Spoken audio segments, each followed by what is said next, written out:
অনেক লোভনীয় একটি খাবার নিয়ে চলে আসলাম আপনাদের জন্য। ছোট বড় সবারই পছন্দের একটি প্রিয় খাবার হচ্ছে ক্ষীর। এই ক্ষীরটা খেতে কিন্তু অনেক টেস্টি। সুপ্রিয় দর্শক, আসসালামু আলাইকুম। কেমন আছেন সবাই? আশা করছি যে যেখানে আছেন ভালো আছেন এবং সুস্থ আছেন। সবাইকে স্বাগতম জানাচ্ছি আমার আরেকটি নতুন এপিসোড দেখার জন্য। আমি আজকে আপনাদেরকে তৈরি করে দেখাচ্ছি ক্যারামেল রাইস ক্ষীর।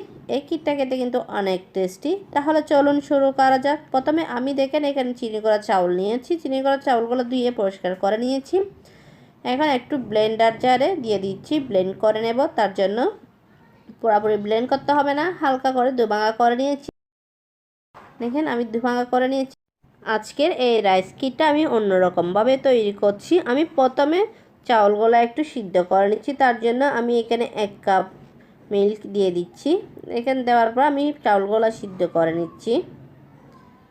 চুলার ফ্লেমটা কিন্তু আমি অন করে দিয়েছি। আমি নেড়ে ছেড়ে এই চাউলগুলো একটু সিদ্ধ করে নিচ্ছি, কারণ আমি অন্য রকমে আজকে এই ক্ষীরটা তৈরি করে নেব। তার জন্য আমরা তো সবাই সবসময় ক্ষীর তৈরি করি, এইভাবে একবার ক্ষীর তৈরি করে খেয়ে দেখবেন অন্য ক্ষীরের চেয়ে এটা খেতে কিন্তু অনেক টেস্টি হয়। রাইসটা দেখেন একদম সিদ্ধ হয়ে গেছে। এখন আমি এটা নামিয়ে এক পাশে রেখে দিচ্ছি। আমি এখন ক্ষীরটা তৈরি করেছি। তার জন্য আমি প্রথমে এখানে 1 টেবিল চামচ ঘি দিয়ে দিয়েছি। ঘিটা গরম হয়ে গেছে। বাদামগুলো আমি একটু রোস্ট করে নিচ্ছি। আমি এখানে কাজু বাদাম এবং কাঠবাদাম আর খেজুর ব্যবহার করেছি। আপনারা চাইলে আরও ড্রাই ফ্রুট অ্যাড করতে পারেন। আমি সবগুলো একসঙ্গে ভালো করে একটু ফ্রাই করে নিয়েছি। দেখেন ফ্রাই হয়ে গেছে। আমি এখন উঠিয়ে এক পাশে রেখে দিচ্ছি। আমি সেই ঘিয়ের মধ্যে আমি এখানে 1 লিটার লিকুইড মিল্ক দিয়ে দিচ্ছি। দুধটা আমি কিছুক্ষণ সময় নিয়ে জাল করে নিয়েছি। দেখেন দুধটা প্রায় ঘন হয়ে গেছে। এখন আমি আগে থেকে যে রাইসগুলো সিদ্ধ করে রেখেছিলাম সেগুলো আমি এখানে দিয়ে দিচ্ছি। দেখেন দেওয়ার পর আমি ভালো করে একটু মিক্স করে নিয়েছি। আমি আজকে এই ক্ষীরটাতে কিন্তু কোনো রকমের চিনি ব্যবহার করব না। আমি চিনির পরিবর্তে ক্যারামেল ব্যবহার করব। তার জন্য আমি এখানে 1 কাপ চিনি নিয়ে নিয়েছি।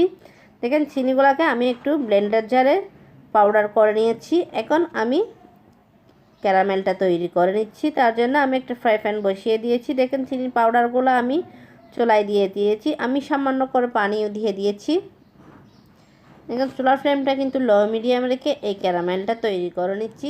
আশা করছি আজকের রেসিপিটা আপনাদের কাছে ভালো লাগবে। ভালো লাগলে প্লিজ আমার চ্যানেলটা সাবস্ক্রাইব করে পাশে থাকার বেল আইকনটি প্রেস করে রাখবেন, আমাকে সাপোর্ট করবেন। আর রেসিপিটি ভালো লাগলে লাইক, কমেন্ট এবং বেশি করে শেয়ার করবেন।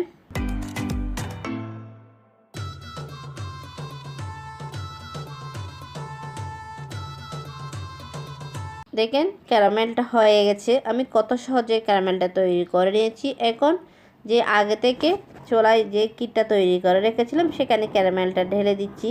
ক্যারামেলটা ঢালার সঙ্গে সঙ্গে কিন্তু নেড়েচেড়ে মিক্স করে নিতে হবে। দেখেন আমি ক্যারামেলটা মিক্স করে নিয়েছি। ক্যারামেলটা মিক্স হয়ে গেছে। আমি এখন স্বাদ অনুযায়ী লবণ দিয়ে দিচ্ছি মিষ্টিটাকে ব্যালেন্স করার জন্য। যারা মিষ্টি খাবারে লবণ পছন্দ করেন না তারা চাইলে স্কিপ করতে পারেন। আমি এখন নেড়েচেড়ে ভালো করে এই ক্ষীরটা তৈরি করে নিচ্ছি। আসলে এই ক্যারামেল রাইস ক্ষীরটা কিন্তু অনেক টেস্টি। আপনারা যদি একবারও বাসায় ট্রাই না করেন তাহলে বুঝতেই পারবেন না এটা খেতে কতটা টেস্টি।